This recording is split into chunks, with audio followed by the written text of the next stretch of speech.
হযরত হানজালা রাদিয়াল্লাহু তাআলা আনহু ডাক দিয়া বললেন, আমার নবী যদি দুনিয়ার জমিনে না থাকে, আমি সাহাবী হানজালা দুনিয়ার জমিনে বেঁচে থাইকা কি লাভ? এ বন্ধু, আস্তে করে হানজালা গোসল বন্ধ কইরা দিয়া এ বন্ধু ঘরের দরজার সামনে দাঁড়ায়া গেছে। মাত্র নতুন বিবি মাত্র এক রাত্রি লজ্জার লাগে যাপন করেছে, ঘরের ভিতরেও ঢোকে নাই। বিবির ডাকতে বললেন, বিবি আমি হানজালা তোমার স্বামী, ঘরের দরজার সামনে দাঁড়ায় গেলাম একটাই মাত্র কারণ, আমার ঘরের ভিতরে একটা তরবারি আছে রে, তাড়াতাড়ি তরবারিটা আমার হাতের ভিতরে তুলে দাও। আমার নবী নাকি দুনিয়ার জমিনে নাই, আমার নবী যদি দুনিয়ার জমিনে না থাকে, আমি হানজালা সাহাবীর এই দুনিয়ার জমিনে বেঁচে থাকার কোনো অধিকার নাই। আল্লাহু আকবার। আমার নবী যদি না থাকে রে, আমি হানজালা দুনিয়ার জমিনে জীবিত থাকতে চাই না। বিবি আস্তে কইরা তরবারি আগায় দেওয়ার আগে নিষেধ করে নাই, মানা করে দেয় নাই। ডাকদা বললেন, স্বামী মাত্র এক রাত্রি কালে আপনার আমার লগে বিবাহ হয়েছে, মাত্র এক রাত্রিতে আপনার আমার সঙ্গে সংসার হয়েছে। স্বামী অন্ধকারের ভিতরে আপনার চেহারাটাও আমি স্পষ্ট কইরা দেখি নাই, আপনি একবারের জন্য যদি ঘরের ভিতরে ঢুকতেন, আমি আপনার আলো দিয়ে আপনার চেহারাটা শেষবারের মতো একবার দেখতাম, যাতে কিয়ামতের ময়দানে আপনি স্বামীকে একবার দেখলেই যেন আমি চিনতে পারি। এর জন্য আপনি সাহাবী, আপনি হানজালা, আপনি স্বামীর চেহারাটা শেষবারের মতো একবার আমাকে দেখায় তারপরে যুদ্ধের ময়দানে যান, আমার কোনো নিষেধ নাই। বন্ধু আস্তে করে হানজালা ডাকটা বললেন, বিবি রে, আমার নবী দুনিয়ার জমিন থেকে বিদায় হয়ে গেছে, আমি হানজালা কেমনে দুনিয়ার জমিনে এক মুহূর্ত বেঁচে থাকবো? বিবি তুমি আমারে জানাইতেছ, তুমি আমার চেহারা দেইকা কিয়ামতের ময়দানে তুমি আমারে চিনবা। বিবি চেহারা দেইকা চেনার কোনো প্রয়োজন নাই, আমি হানজালা জানাই দিলাম কিয়ামতের ময়দানে আজকে যদি আমার নবীর প্রেমের জন্য আমি যদি শহীদ হয়ে যাই, আমার নবীর মহব্বতে আমি যদি শহীদ হয়ে যাই, আমি আল্লাহকে খুশি করার জন্য যদি শহীদ হয়ে যাই, আমার চেহারা দেইকা চেনা লাগবে না, আমি জানাই দিলাম আমি আল্লাহর জন্য কবুল হয়ে গেলে কিয়ামতের ময়দানে অটোমেটিক আল্লাহ তোমার লগে আমার মহব্বত আবার মিল করায় দিবেন। জোরে জোরে জোরে কোন সুবহানাল্লাহ। বন্ধু বিবি একটা মিনিটের জন্য নিষেধ করে দেয় নাই, তরবারিটা হাতের ভিতরে নিয়ে এই হানজালা যুদ্ধের ময়দানে চলে গেছে। বন্ধু উহুদের প্রান্তরে গিয়া শত শত কাফেরকে জাহান্নামের ভিতরে পাঠাইয়া আমার বন্ধুগণ হানজালা লাশ মুহূর্তে নিজেও যখন কাফেরদের হাতে শহীদ হয়ে গেছেন, যুদ্ধের ময়দান যখন শেষ, আমার নবীজি মাথায় আঘাত লাগার কারণে আমার নবী জমিনে এক জায়গায় পড়ে আছেন। সাহাবায়ে কেরাম দৌড়ায় আমার নবীর যখন আস্তে করে তুলছে, আমার নবীর উঁচা একটা জায়গার ভিতরে বসাইছেন। আমার নবীরে বসানোর লগে লগে আমার নবী সাহাবায়ে কেরামদেরকে ডাক দেয়, সাহাবারা তাকায়া দেখো আমার কতগুলা আমি নবীর সাহাবী, কতগুলা সাহাবী দুনিয়ার জমিন থেকে বিদায় হয়েছেন, কতগুলা সাহাবী শাহাদাত বরণ করেছেন। প্রত্যেকটা সাহাবীর লাশগুলা একত্র করবা, প্রত্যেকটা সাহাবীর লাশগুলা এক জায়গায় করবা। আমি নবী জানায়া দিলাম কোন সাহাবীর গোসল দেওয়ার কোনো প্রয়োজন নাই। এই উহুদের ময়দানে যুদ্ধের প্রান্তরে শহীদ হওয়ার কারণে আমি নবী জানাজার নামাজ পড়ে বিনা গোসলে তাদেরকে দাফন করে দেব। আমার নবীর জবান দিয়া কথা বলার পর আস্তে করে একজন মহিলা কণ্ঠের আওয়াজ আমার নবীর ডাক দিয়া বললেন, নবীজি। আল্লাহু আকবার। আমার নবীর ডাক তাকায়, নবী সব সাহাবীকে আপনি বিনা গোসলে দাফন কইরা দেন, কোনো অসুবিধা নাই, কিন্তু নবী গো একজন সাহাবীকে বিনা গোসলে দাফন আমি করতে দেব না। আমার নবী ডাক দেয়, কে তুমি?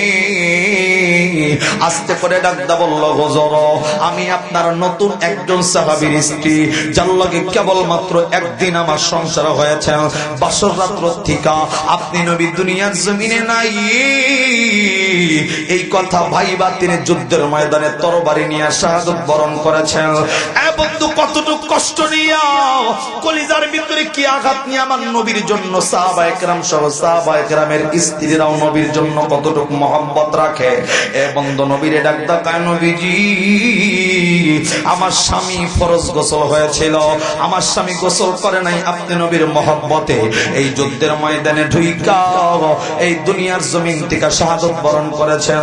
সবার কাফন আপনি এমনি পরান, দাফন এমনি দেন, জানাজা পড়ান। এ হুজুর শুধুমাত্র আমার স্বামীর গোসল না দেওয়া আমার অনুরোধ, হানজালার যেন জানাজার নামাজ না হয়। জোরে জোরে কোন সুবহানাল্লাহ। আমার ভাইয়েরা, আমার বন্ধুগণ, আস্তে কইরা আমার নবী সাহাবায়ে কেরামদেরকে ডাক দেয়, সাহাবীরা আমি নবী জানায় দিলাম হানজালার লাশটা একেবারে আলাদা কইরা দিবা, হানজালার লাশটা আলাদা কইরা দাও। এ বন্ধুরে, হানজালার লাশটা আলাদা কইরা গোসলের ব্যবস্থা করো। এ বন্ধু, হানজালার লাশটা যখন আলাদা করা হয়েছে, গোসলের জন্য সাহাবায়ে কেরামকে যখন অর্ডার করা হয়েছে, আস্তে করে কে যেন আওয়াজ দিয়া আমার নবীর কানে কানে ডাক দেয়া বললেন, নবী গো, হানজালার গোসল করানো লাগবে না, এই দুনিয়ার জমিনের পানি দিয়ে হানজালার গোসল হবে না, এই দুনিয়ার জমিনের পানি দিয়ে হানজালার গোসল হবে না। আমার নবী ডাক দেয়, কেন? ডাক দা বললেন, কেন দুনিয়ার জমিনের পানি দিয়ে হানজালার গোসল হবে না? এ বন্ধু, গাইবি আওয়াজে আমার নবীর কানে ডাক দিয়া বললেন, নবীজি এই হানজালার কলিজা দিয়া তুই আপনাকে মহব্বত করছে, এই কলিজা দিয়া আপনি নবীকে এতটাই ভালোবাসছে, যে ভালোবাসার বরকতে আমার আল্লাহ রাব্বুল আলামিন হানজালার মহব্বতটা এমন ভাবে কবুল কইরা নিছে গো, আমার আল্লাহ এমন ভাবে তারে কবুল করছে, দুনিয়ার জমিনের কোনো পানি নয়, আমার আল্লাহ জান্নাতের পানি দিয়া আমার আল্লাহ ফেরেশতাদের মাধ্যমে হানজালার ফরজ গোসল করায়া দিবেন। জোরে জোরে কোন সুবহানাল্লাহ, আল্লাহু আকবার। তার ভিতরে আগুন লাগা যায়, স্ত্রীকে গালি দিলে কলিজার ভিতরে আগুন লাগা যায়, মা বাবাকে অপমান করলে কলিজার ভিতরে আগুন লাগা যায়।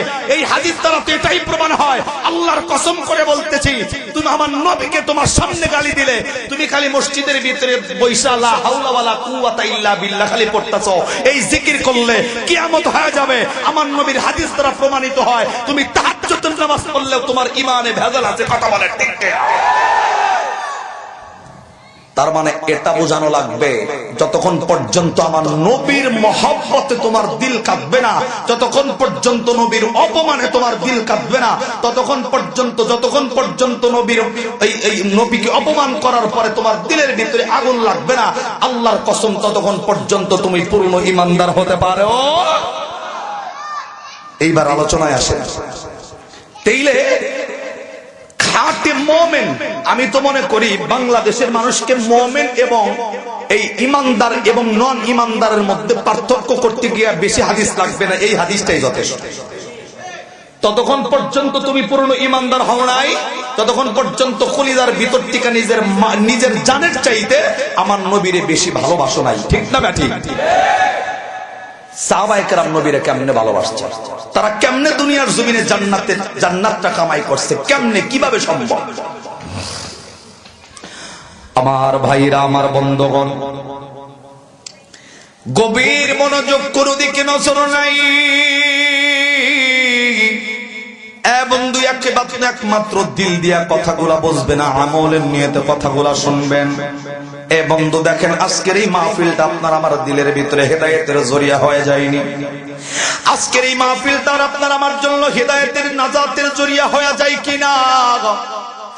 বন্ধু,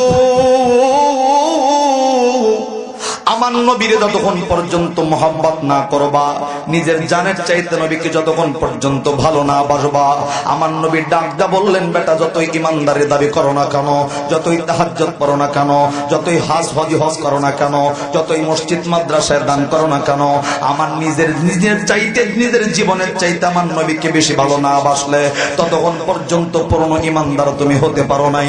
এ বন্ধু, এই প্রশ্নটা আমার নবী কিন্তু হযরত ওমরকে ডাকদা বলছিলেন। আমার নবী বিশ্ব নবী, আখিরি জামানার নবী,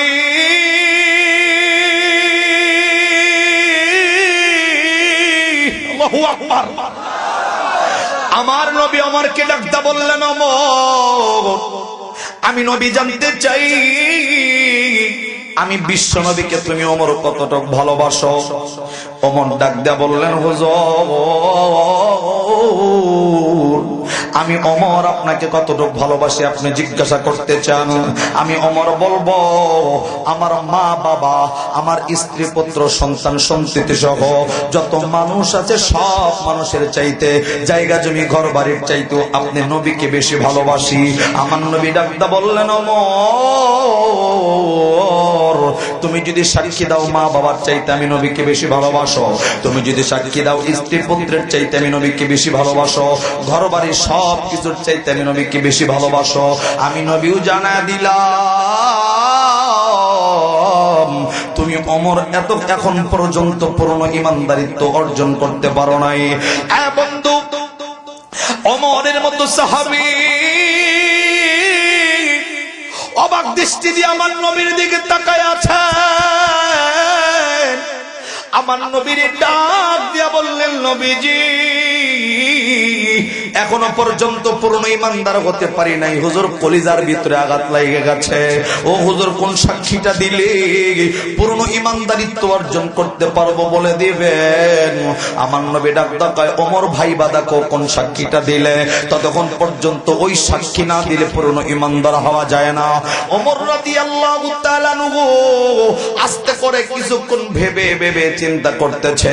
এ গাজীপুরের বন্ধু, ভালো করে দিল দিয়া কথাগুলো শুননা লও। ওমর ডাকদা বললেন, হুজুর, আমি বুইজা গেছি, বুঝতে আর আমার বাকি নাই। আমি ওমর ইমানদার না হওয়ার একমাত্র কারণ, আমি ওমর আমার জবান দিয়ে এখন পর্যন্ত বলি নাই, আমি ওমর আমার জীবনের চাইতেও আপনি নবীকে বেশি ভালোবাসি। জোরে জোরে কোন সুবহানাল্লাহ। আমার নবী আস্তে করে ডাকদা বললেন, ওমর, তুমি যদি সাক্ষী দাও তুমি ওমর তোমার নিজের জীবনের চাইতে আমি নবীকে বেশি ভালোবাসো, আমি নবী এই মুহূর্তে ওয়াদা দিয়া জানায় দিলাম, দুনিয়ার জমিনে বাংলাদেশের গাজীপুরের যত মানুষ আছে, শিকদারবাড়ি এলাকার যতগুলা মানুষ আছে, এই মানুষগুলা যদি এই কথার উপর সাক্ষী দেয় 100% নিজের জীবনের চাইতে আমি নবীকে বেশি যারা ভালোবাসবে, আমার আল্লাহ রাব্বুল আলামিনের নবী ডাক দেয়া বললেন, এই সাক্ষী দেওয়ার লগে লগে ওই মানুষগুলার সাথে সাথে খাঁটি ইমানদারে পরিণত হয়ে যাবেন। জোরে জোরে বলেন সুবহানাল্লাহ। আমার ভাইরা, আমার বন্ধুগণ, ইবাদত শুধুমাত্র করলেই চলবে না। আমার নবী যেমন ইবাদত করতে বলেছেন, সাহাবায়ে কেরাম যেমন ইবাদত করতে বলেছেন, যেমনে করেছেন এমনি ইবাদত করা লাগবে। এ বন্ধু, তুমি কি জানো সাহাবায়ে কেরামের কলিজার ভিতরে আমার নবীর জন্য কত মায়া ছিল? আমার নবী যখন দুনিয়ার জমিন থেকে বিদায় হয়ে গেছে, এবং তো মানুষের কানে কানে যখন পৌঁছে গেছে, প্রত্যেকটা মানুষের কানের ভিতরে যখন সংবাদ চলে গেছে বিশ্ব নবী দুনিয়ার জমিনে নাই, এই ওমর বন্ধু আস্তে করে তরবারিটা হাতের ভিতরে নিয়া, খোলা একটা তরবারি হাতের ভিতরে নিয়া মসজিদে নববীর ভিতরে ঢুইকা ডাকদা বলল, কোন মানুষ যদি জবান দিয়া বলে আমার নবী দুনিয়ার জমিনে নাই, ওয়াদা দিতেছি এই মুহূর্তে তরবারি দিয়া তার কল্লাটা আলাদা করে ফেলবো। জোরে জোরে কোন সুবহানাল্লাহ। কত মহাব্বত আমার নবীর জন্য। নবী দুনিয়ার জমিনে নাই জানে সবাই, ওমরও জানে, কিন্তু লোকটা মেনে নিতে পারছে না। ডাকদা বললেন, কোন মানুষ যদি বলে বিশ্ব নবী দুনিয়ার জমিনে নাই, এই যে তরবারিটা হাতে নিলাম, এক্ষুনি তরবারি দিয়ে তার কল্লাটা আলাদা করে দেব। ওমর ডেকে ডেকে ডাকদা বলতেছে, না মানুষ ভালো করে শুনে নাও, হযরতে মুসা আলাইহিস সালাতু ওয়াস সালাম আল্লাহর কাছে যেমনে 40 দিনের জন্য কথা বলার জন্য গিয়েছিল, আবার যেমনে ফিরে আসছে, আমি ওমরও জানি আমার নবী আল্লাহ রাব্বুল আলামিনের লগে দেখা করতে গেছে, 40 দিন পর আবার আসবে মুনাফিকের জবানগুলা বন্ধ করতে। এ বন্ধু, ওমর এই কথা বলে চিল্লায় চিল্লায় আবু বকর রাদিয়াল্লাহু তাআলা নূর কানের ভিতরে সংবাদ চইলা গেছে। সিদ্দিক আকবর আবু বকর রাদিয়াল্লাহু তাআলা নূ ভাইসা আমার নবীর সাহাবী ওমরকে ডাকতা কয়, ওমর শান্ত হও, শান্ত হও। এ ওমর মাটিতে বসে পড়ো। ওমর রাদিয়াল্লাহু তাআলা নবীর মায়ায়, নবীর মায়ায়, নবীর মায়ায় ওমর বসতে পারে না। কলিজার ভিতরে কতটুক হিট লাগছে, কতটুক আঘাত লাগছে, ওমর বসে না, বসে না। আমার নবীর সাহাবী আবু বকর ডাকতা কয়, ওমর বসে যাও, ওমর খামোশ হয়ে যাও। আয় ওমর, আস্তে করে। আবু বকর যখন বারবার ওমরকে বলে বসাইতে পারে না, হযরত আবু বকরের জবানে এই পবিত্র কোরআনে সূরাতুল আলে ইমরানের 144 নম্বর আয়াতটা তেলাওয়াত করলেন। ওয়া মা মুহাম্মাদুন ইল্লা রাসূল ক্বাদ খালাত মিন ক্বাবলিহির রাসূল। জোরে জোরে কোন আল্লাহু আকবার। আবু বকর রাদিয়াল্লাহু তাআলা আনহু ডেকে ডেকে ডাকদা বললেন, ওমর বিশ্বনবী দুনিয়ার জমিনে নাই, নবী তো শুধুমাত্র আল্লাহর একজন পয়গম্বর। এই ওমর ভালো করে শুনে রাখো, ইতিপূর্বে যতগুলা পয়গম্বর দুনিয়ার জমিনে আসছে, সব পয়গম্বর গুলা বিদায় নিয়ে চলে গেছেন। তোমার আমার নবীও এমনি দুনিয়ার জমিন থেকে বিদায় নিয়ে চলে গেছে, মেনে নেওয়া লাগবে। হযরত ওমর ডাকদা বললেন, আবু বকরের জবান দিয়া যখন এই আলে ইমরানের 144 নম্বর আয়াতটা বের হয়ে গেছে, আমি মনে করলাম আমার নবীর এই আবু বকরের জবান দিয়া মনে হয় কেবলমাত্র এই আয়াতটা নাজিল হলো। আমি ওমরের মাথার ভিতরে জ্ঞান চলে আসছে, আমার পাউটা একেবারে বার হয়ে গেল। আমি ওমর রাদিয়াল্লাহু তাআলা আনহু আমার নবীর এই যন্ত্রণার কারণে মুহূর্তের ভিতরে একেবারে জমিনে পইরা আমি বেহুশ হয়ে পড়ে রইলাম। এ বন্ধু, আওয়াজ করে জোরে জোরে কোন সুবহানাল্লাহ। নবীর পৃথিবী থেকে বিদায় হওয়াটা তারা মেনে নিতে পারে নাই। কতটুক জায়গা কলিজার ভিতরে আমার নবীর জন্ম দিয়েছেন। আল্লাহু আকবার। কেমনে ভালোবাসলে তোমাকে আল্লাহ কবুল করবেন, কেমনে ভালোবাসলে আল্লাহ জীবনের গুনাহ মাফ করবেন। এই মুসলমান, তুমি কি জানো? আবু বকরের কথা শুনলে তো অবাক হয়ে যাইবা। আবু বকর রাদিয়াল্লাহু তাআলা আনহুর ছেলে একদিন আবু বকরকে ডাকদা বলতেছেন, বাবা, বদরের যুদ্ধের ময়দানে আমি যখন ইসলাম গ্রহণ করি নাই, আমি যখন মুসলমান হই নাই, আমি বদরের যুদ্ধে মুসলমানদের বিপক্ষে লড়তেছিলাম, আমি কাফেরদের আওতাভুক্ত ছিলাম। আমি তাকায় দেখছি আপনি বাবা মুসলমানের পক্ষে লড়তেছেন, আর আমি আবু বকরের ছেলে হয়ে আমি মুসলমানের বিপক্ষে লড়তেছিলাম। আপনি বারবার আমার সামনে আসছেন, আমি চাইলে আপনাকে দুনিয়া থেকে বিদায় করে দিতে পারতাম, কিন্তু আপনি আমার বাবা বলে আমি আপনারে ছাইরা দিছি। এটা আবু বকরের ছেলের কথা। এবার আবু বকরের কথাটা শুনে, কথার ভালো করে বুঝবেন। আবু বকরের ছেলে নিজের বাবাকে ডাকদা বলতেছে, বাপে, বদরের যুদ্ধে আমি চাইলে, তুমি বারবার আমার সামনে আইছো, আমি কাফের থাকা অবস্থায় চাইলে মুহূর্তের ভিতরে দুনিয়ার থেকে বিদায় করে দিতে পারি, কিন্তু আমি জানি তুমি আমার বাবা লাগো, এর জন্য আমি তোমারে মারি নাই। আবু বকর ডাকদা বললেন, সন্তান, ভালো করে শুনে রাখো, আজকে তুমি মুসলমান হয়ে গেছ, আমি বাবা, তুমি সামনে যাওয়ার কারণে তুমি আমারে মারো নাই, আমারে তুমি ছেড়ে দিয়েছ বাবা বলে, কিন্তু একটা ভালো করে কথাটা যাই না নাও, আমি তো যুদ্ধের ময়দানে গেছি আল্লাহকে খুশি করার জন্য, বদরের প্রান্তরে যুদ্ধ করেছি আমার রাসূলকে খুশি করার জন্য, আমার রাসূলের ইসলামকে প্রতিষ্ঠা করার জন্য। আল্লাহর কসম করে বলতেছি, তুমি সন্তান যদি একবারের জন্য আমার সামনে আইসা দাঁড়ায় যাইতা, আমার নবীর কালেমাকে প্রতিষ্ঠা প্রতিষ্ঠা করার জন্য, ইসলামকে প্রতিষ্ঠা করার জন্য, আমার আল্লাহকে খুশি করার জন্য আমি বাবা হইয়া তোমার মতো ছেলেকে এই মাথার টিকা, এই বটির টিকা কল্লাটা নামায় দেওয়ার জন্য একটা সেকেন্ড আমি আবু বকর রাদিয়াল্লাহু তাআলা আনহু দেরি করতাম না। আল্লাহু আকবার। সরকার বাবা ছেড়ে দিচ্ছে ছেলেকে, ছেলে বাবাকে ছেড়ে দিছেন, কিন্তু আবু বকরের জবানের কথা, তুমি যদি আমার সামনে একবারের জন্য পড়তা, আমি চিনি তুমি আমার ছেলে, কিন্তু আমি তো ওইখানে যুদ্ধ করতে গেছি দুনিয়ার কোনো মানুষকে দেখানোর জন্য নয়, আল্লাহকে খুশি করার জন্য, আমার রাসূলের ইসলামকে প্রতিষ্ঠা করার জন্য। তুমি সন্তান একবার আমার সামনে আসলে আমি তোমার কল্লাটা নামাই দিতে একটা সেকেন্ড দেরি করতাম না, আমার নবীর মহব্বতে। আল্লাহু আকবার। মহব্বত কাকে বলে? ইমানদার কাকে বলে?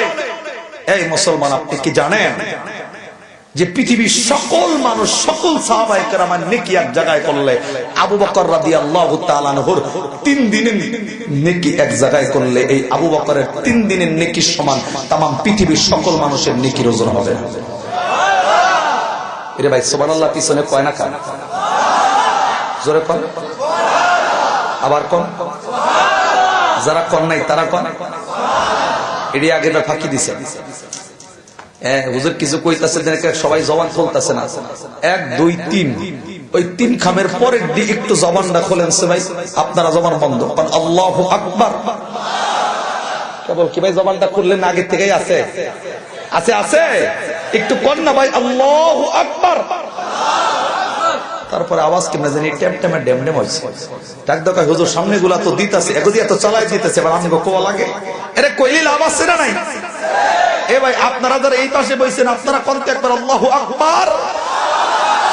আওয়াজটা আরো বাড়বো, অনেকে বিরাজ করে নাই, চিন্তা করতেছে কালকে সকালের পর থেকে সুবহানাল্লাহ কমো, একটু আওয়াজ দেয়া সকলে আল্লাহকে খুশি করার লক্ষ্যে বলেন তো আল্লাহু আকবার। আপনারা কইছেন কা? এরা তো সাহায্য দিয়েছেন। এলাকার মানুষও চিন্তা করতেছে হুজুর আমগো এলাকায় আইসা খালি সাইড শুট করে যাবে না, চলবো না। সকলে একটু আওয়াজ দেওয়া দরকার, আল্লাহু আকবার। এই মোহাব্বত কাকে বলে? কোন মোহাব্বত করলে আল্লাহ জীবনের গুনাহ মাফ করবে? আবু বকর নিজের ছেলেকে ডাকদা বলছে কি, একবারের জন্য তুই সামনে আইলে আমি কিন্তু তোরে ছেড়ে দেওয়ার পাত্র নয়, আমি কিন্তু আমার নবীর মোহাব্বতে লগে লগে তোর মাথার থেকে, তোর বডির থেকে আমি মাথাটা আলাদা করে দিতাম। আল্লাহু আকবার বলে। এটাকে মহব্বত বলে, এটাকে আমার নবীর মহব্বত বলে। তুমি মহব্বত করতেছ, এ বন্ধু দাড়ি নাই, মোছ নাই, নামাজ নাই, কালাম নাই, দাড়ি না থাকলেও মোষ আছে, মোষটা বাউরাইয়া গান্দা টানে আর ডাক দেখায় আমার চাইতে আশেকের রাসূল কে আছে দুনিয়াতে? তোর বাদাম ফাড়াবো কবরে যায় দেখায়। এরা 3 জনে ঠিক কয়, আড্ডি কথা কয় না, জোরে কোন ঠিক কিনা?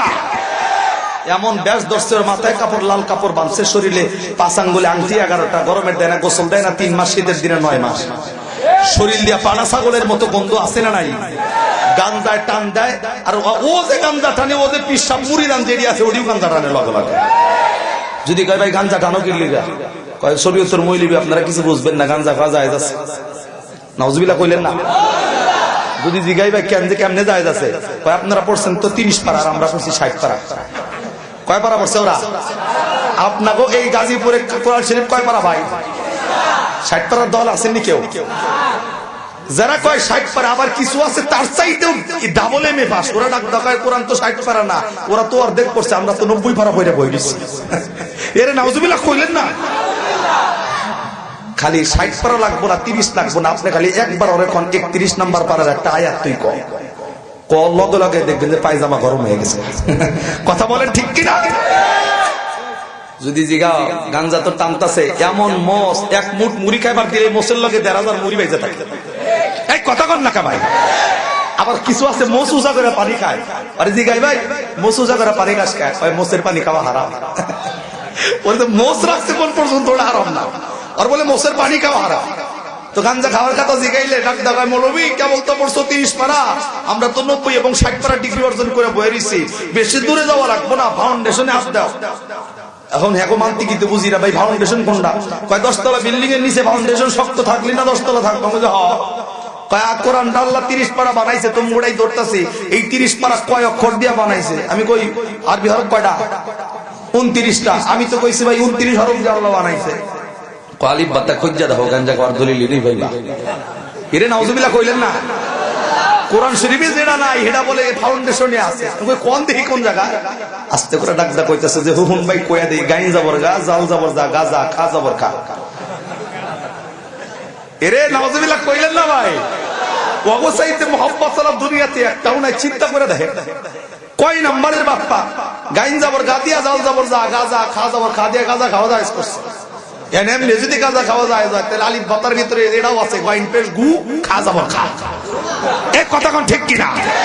যেমন কুকুর তেমন মুকুর দেওয়ার দরকার আছে না নাই? সব সাইজ করে লাভ গাঞ্জাখোর মদখোর যেগুলো আছে, এই সাদি কোরআনের ছায়াতলে আশ্রয় নাও, আমার নবীর ইত্তেবাটা অন্তরে ঢুকায় নাও। কসম আল্লাহর বাংলাদেশে কোনো দুর্নীতি থাকতে পারে না, কথা বলেন ঠিক কিনা? শুধুমাত্র আজকে কিছু মানুষ আছে, এই মানুষগুলাকে সরল সহজ মানুষের মাথাগুলাকে ওয়াশ করে ব্রেন ওয়াশ করে এমন কথা ভিতরে ঢুকাইছেন, এই বন্ধু গাঞ্জা খায় মদ খায় তারপরেও বলে তাদের এগুলা জায়েজ আছে। আমি তো বলি এই গাজীপুরের ভাই, এ ভাই এই চাদরওয়ালা ভাই কই গেছেন গা ভাই? এক নম্বরে যাইতেছেন, গেলে আইন ভাই, একবারে যায় না, একবারে গেলে এগুলো বড় দাও গেম দিয়ে থুইছে আর আইবেন মাশাআল্লাহ খুশি হয়ে যাবো গা। আয় মুসলমান, আমি তো বলি দুনিয়ার জমিনে সব খারাপ কাজ ছাইরা দাও, নারীর নেশা ছাড়ো, গাড়ির নেশা ছাড়ো, গাঞ্জা ছাড়ো, মদ ছাড়ো, একবার খালি আল্লাহর কামগুলা কইরা জান্নাতে ঢুইকা দেখো। আমি তো আল্লাহর কাছে এই নিয়ত করছি, আল্লাহ দুনিয়াতে কোনোদিন বিড়িতে মুখ লাগাইলাম না, গাঞ্জা খাইলাম না, খাইলাম না মদ, জান্নাতে যে আল্লাহ রকম আল্লাহ চাইনিজ একটু মদ খাবার চাই। আল্লাহ ডাক দেখায় বান্দা চাইছস, তুই চাইনিজ চাইছস, আমি আল্লাহ তোর জন্য সবচাইতে পাকিস্তানি মদের ব্যবস্থা করব। সুবহানাল্লাহ কইলেন না? গাজীপুরের ভাইরা ওয়াদা দেন, আজকে দুনিয়ার জমিনে সব বাদ দিয়া বিড়ি গাঞ্জার মদ সব বাদ দিয়া আল্লাহর কসম করে বলতেছি, জান্নাতে যে আপনি একবার গাঞ্জার কথা কইেন, আপনি চাইবেন বাংলা, আল্লাহ পাক আপনার জন্য চাইনিজের ব্যবস্থা করবেন। সুবহানাল্লাহ। বিশ্বাসের দিকে সুবহানাল্লাহ কম হয়, জোরে পান জোরে পান। জান্নাতে গেলে চাইনিজ মদ আছে, বিশ্বাস আছে? তিনজনে কয় আছে, আর দিকে হুজুর মিছা কথা আছে না নাই? দেখেন আল্লাহ কোরআনে বলছে, আল্লাহ বললেন ওয়ালাকুম ফিহা মা তাশতাহি আনফুসুকুম ওয়ালাকুম ফিহা মা তাদউন।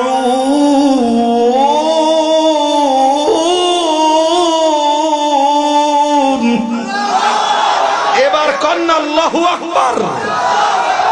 আল্লাহ এবার ডাকটা জানায় দিছে, বেটা জান্নাতের ভিতরে দুই কাজ যা চাইবা, ওয়াল এভরিথিং, ওয়াল বান্দা জান্নাতের দুই কাজ যা চাইবা, চাওয়া লাগবে না, জমান দিয়া দিল দিয়ে একবার পরিকল্পনা কইরো, করার লগে লগে সব ব্যবস্থা আমি আল্লাহ জান্নাতে তোমার জন্য রেডি করব।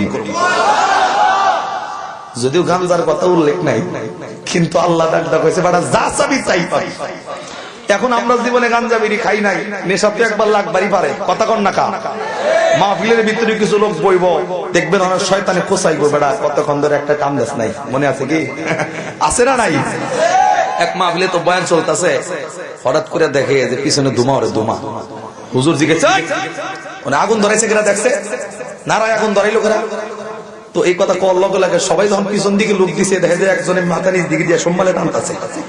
নাউজুবিল্লাহ কইলেন না? হুজুর আরে জিজ্ঞেস রে তুই এটা কি বিড়ি খাওয়ার জায়গা, এটা বিড়ি খাওয়ার জায়গা, আমি বিড়ি খাও। পরে ডাক দেখা যে ওয়াজ করতেছেন এদিকে ওয়াজের নেশাও লাগছে, এটার নেশাও লাগছে, কোনটা দড়ি কোনটা সারি, এর লেগে একলাগে দুই কাম চালাইতেছে। নাউজুবিল্লাহ কন, এটা শয়তানি ওয়াসওয়াসা দিলে ঢুকায় দেব, এর লিগা অন্য কোন দিকে খেয়াল নয়, খেয়াল হবে আল্লাহর কোরআনের দিকে। কথা বলেন ঠিক কিনা? এই মাহফিলে বসছে কাকে খুশি করার জন্য? আর একটু জোরে বলেন। সাহাবায়ে কেরাম ইবাদত করছেন কাউকে দেখানোর জন্য না আল্লাহকে খুশি করার জন্য? আপনার ইবাদতগুলো কাকে খুশি করার জন্য হবে? আবু বকরের কথা এটাই ছিল, আমি তো যুদ্ধের ময়দানে গেছি মানুষকে দেখানোর জন্য নয়, আমার নবীর কালেমা প্রতিষ্ঠা করার জন্য, আমার আল্লাহ পাক রব্বুল আলামিনকে খুশি করার জন্য।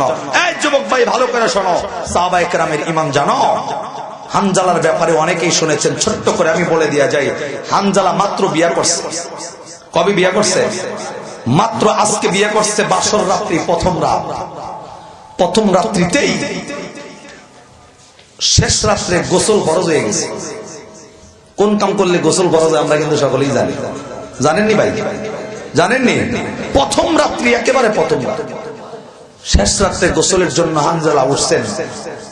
একজন কাফের মুসলমানের ঈমানকে খাটো করে দেওয়ার জন্য, মুসলমানের ঈমানকে নষ্ট করে দেওয়ার জন্য, মুসলমানদেরকে দুর্বল করে দেওয়ার জন্য চতুর্দিক দিয়ে ঘুরতেছে আর চিল্লায় চিল্লা ডাক ডাকায়, এই নবীর সাহাবীরা কোন নবীর লেগে যুদ্ধ করো?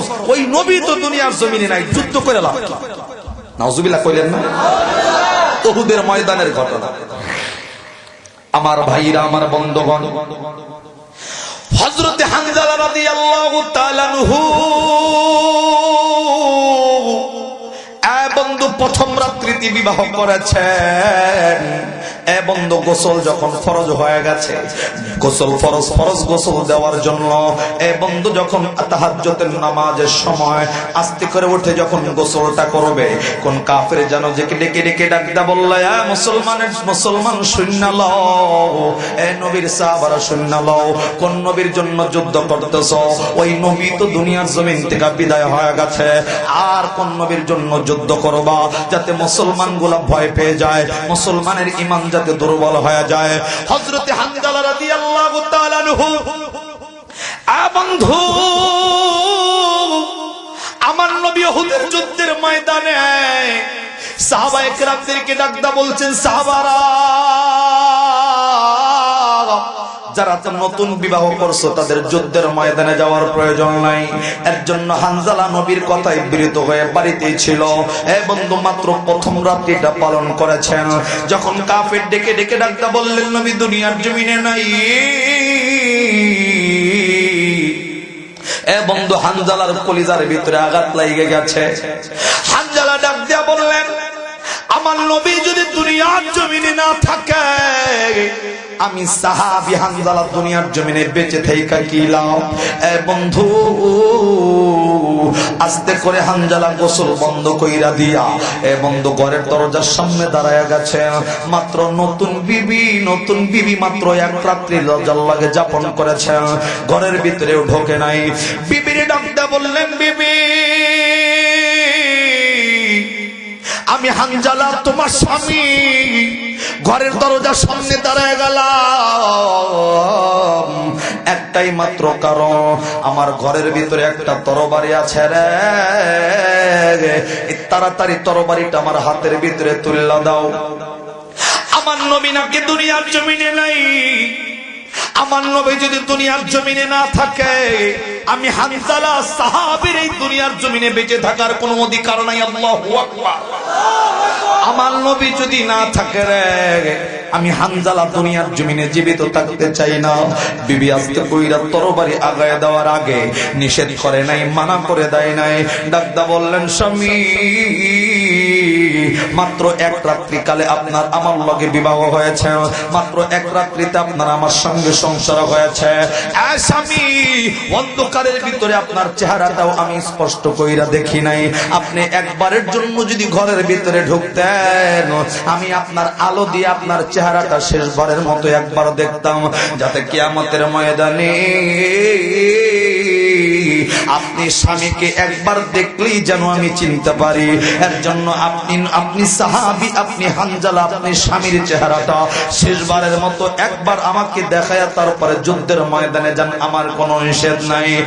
বন্ধু আস্তে করে হানজালা ডাকতে বললেন, বিবি রে, আমার নবী দুনিয়ার জমিন থেকে বিদায় হয়ে গেছে, আমি হানজালা কেমনে দুনিয়ার জমিনে এক মুহূর্ত বেঁচে থাকবো? বিবি তুমি আমারে জানাইতেছ, তুমি আমার চেহারা দেইকা কিয়ামতের ময়দানে তুমি আমারে চিনবা? বিবি চেহারা দেইকা চেনার কোনো প্রয়োজন নাই, আমি হানজালা জানাই দিলাম কিয়ামতের ময়দানে আজকে যদি আমার নবীর প্রেমের জন্য আমি যদি শহীদ হয়ে যাই, আমার নবীর মহব্বতে আমি যদি শহীদ হয়ে যাই, আমি আল্লাহকে খুশি করার জন্য যদি শহীদ হয়ে যাই, আমার চেহারা দেইকা চেনা লাগবে না। আমি জানাই দিলাম, আমি আল্লাহর জন্য কবুল হয়ে গেলে কিয়ামতের ময়দানে অটোমেটিক আল্লাহ তোমার লগে আমার মহব্বত আবার মিল করায় দিবেন। জোরে জোরে জোরে কোন সুবহানাল্লাহ। বন্ধু বিবি একটা মিনিটের জন্য নিষেধ করে দেয় নাই, তরবারিটা হাতের ভিতরে নিয়ে এই হানজালা যুদ্ধের ময়দানে চলে গেছে। বন্ধু উহুদের প্রান্তরে গিয়া শত শত কাফেরকে জাহান্নামের ভিতরে পাঠাইয়া আমার বন্ধুগণ হানজালা লাশ মুহূর্তে নিজেও যখন কাফেরদের হাতে শহীদ হয়ে গেছেন, যুদ্ধের ময়দান যখন শেষ, আমার নবীজি মাথায় আঘাত লাগার কারণে আমার নবী জমিনে এক জায়গায় পড়ে আছেন।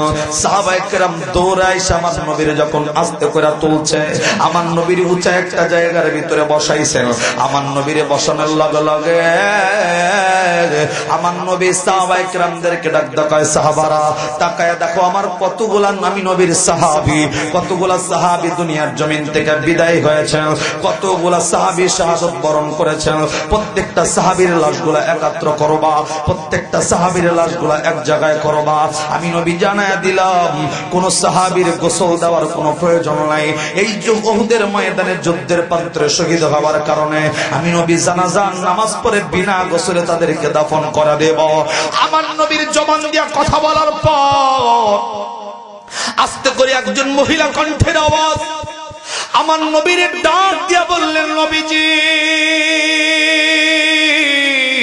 আল্লাহু আকবার। আমার নবীর ডাক তাকায়, নবী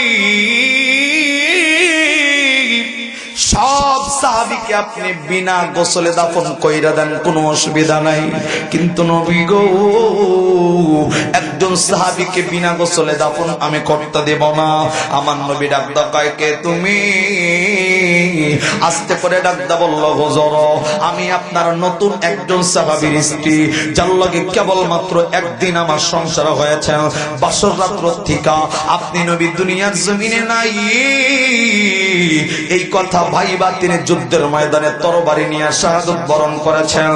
এ বন্ধু কতটুকু কষ্ট নিয়া কলিজার ভিতরে কি আঘাত নিয়ে আমার নবীর জন্য সাহাবায়ে কেরাম সহ সাহাবায়ে কেরামের স্ত্রীরাও নবীর জন্য কতটুকু মহব্বত রাখে। এ বন্ধু নবীরে ডাক দেয়, নবীজি আমার স্বামী ফরজ গোসল হয়েছিল, আমার স্বামী গোসল করে নাই, আপনি নবীর মহব্বতে এই যুদ্ধের ময়দানে ঢুইকা এই দুনিয়ার জমিন থেকে শাহাদাত বরণ করেছেন। সবার কাফন আপনি এমনি পরান, দাফন এমনি দেন, জানাজা পড়ান। এ হুজুর শুধুমাত্র আমার স্বামীর গোসল না দেওয়া আমার অনুরোধ, হানজালার যেন জানাজার নামাজ না হয়। জোরে জোরে কোন সুবহানাল্লাহ। আমার ভাইয়েরা, আমার বন্ধুগণ, আস্তে কইরা আমার নবী সাহাবায়ে কেরামদেরকে ডাক দেয়, সাহাবীরা আমি নবী জানায় দিলাম হানজালার লাশটা একেবারে আলাদা কইরা দিবা, হানজালার লাশটা আলাদা কইরা দাও। এ বন্ধুরে হানজালার লাশটা আলাদা কইরা গোসলের ব্যবস্থা করো। এ বন্ধু হানজালার লাশটা যখন আলাদা করা হয়েছে, গোসলের জন্য সাহাবায়ে কেরামকে যখন অর্ডার করা হয়েছে, আস্তে করে কে যেন আওয়াজ দিয়া আমার নবীর কানে কানে ডাক দা বললেন, নবী গো হানজালার গোসল করানো লাগবে না, হানজালার গোসল করানো লাগবে না। এই দুনিয়ার জমিনের পানি দিয়ে হানজালার গোসল হবে না, এই দুনিয়ার জমিনের পানি দিয়ে হানজালার গোসল হবে না। আমার নবী ডাক দেয়, কেন? ডাক দা বললেন, কেন দুনিয়ার জমিনের পানি দিয়ে হানজালার গোসল হবে না? এ বন্ধু গাইবি আওয়াজে আমার নবীর কানে ডাক দিয়া বললেন, নবীজি এই হানজালা কলিজা দিয়া তুই আপনাকে মহব্বত করছে, এই কলিজা দিয়া আপনি নবীকে এতটাই ভালোবাসছে, যে এই ভালোবাসার বরকতে আমার আল্লাহ রাব্বুল আলামিন হানজালার মহব্বতটা এমন ভাবে কবুল কইরা নিছে গো। আমার আল্লাহ এমন ভাবে তারে কবুল করছে, দুনিয়ার জমিনের কোনো পানি নয়, আমার আল্লাহ জান্নাতের পানি দিয়া আমার আল্লাহ ফেরেশতাদের মাধ্যমে হানজালার ফরজ গোসল করায়া দিবেন।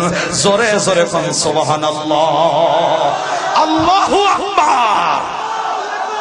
এ বন্ধু নবীকে কেমনে মহব্বত করলেন? দুনিয়ার জমিনে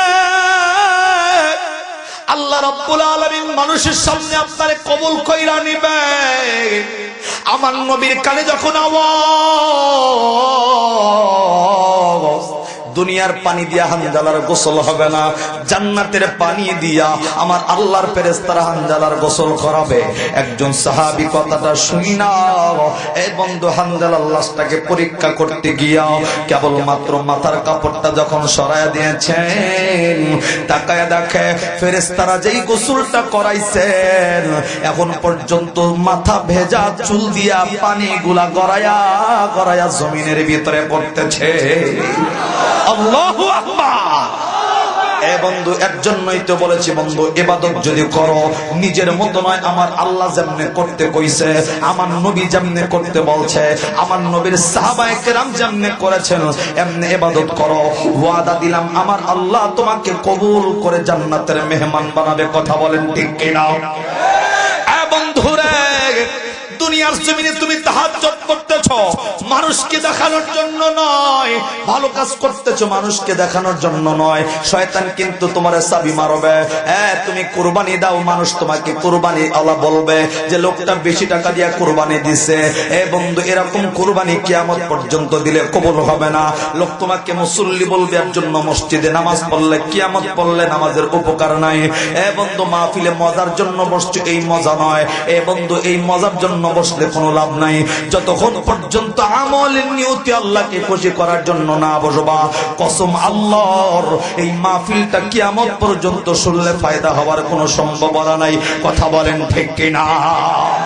আমার ভাইরা, হযরত আলী রাদিয়াল্লাহু তাআলা আনহুর ব্যাপারে এমন আলোচনা কিতাবের ভিতরে এসেছেন। বন্ধু, যুদ্ধের ময়দানে গিয়া সাহাবায়ে কেরাম ইবাদত করছে মানুষকে দেখানোর জন্য নয়, জীবনটা দিছেও মানুষকে দেখানোর জন্য নয়। বন্ধু, ওই দিন আমি কিতাব পড়া দেইখা চোখের ভিতরে পানি চইলা আইছে।